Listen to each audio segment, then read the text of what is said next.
Today I want to get on here and talk about grief and how to spiritually deal with grief. Grief and change tend to arrive together. One is the emotional response and the other is the reality that you are being asked to live in. A spiritual approach does not necessarily remove the pain, but it can give you meaning and direction, and it can even give you peace. Knowing that everything happens for a reason. It can be comforting, but sometimes it's just not enough to get us through the grief.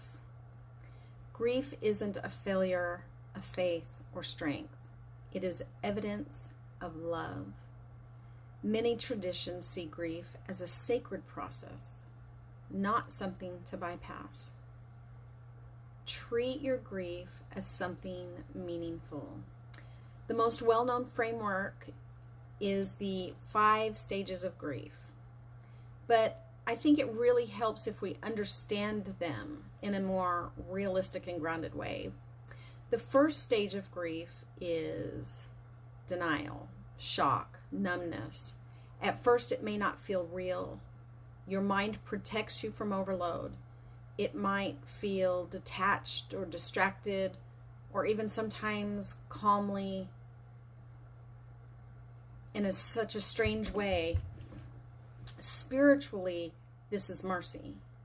Space is being created so that you are not overwhelmed all at once. The second one is anger. Frustration surfaces at people, circumstances, and sometimes even God.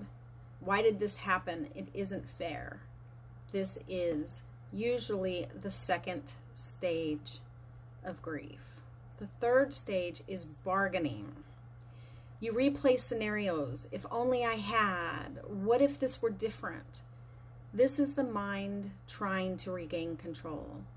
Spiritually, it reveals your desires for meaning and order, but also where you may need to release control. The fourth stage is depression, or a deep sadness. The weight of the loss settles in. Energy drops. You feel the absence more fully.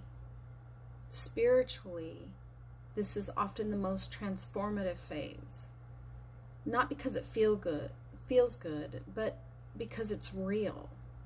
Sitting in it without isolating,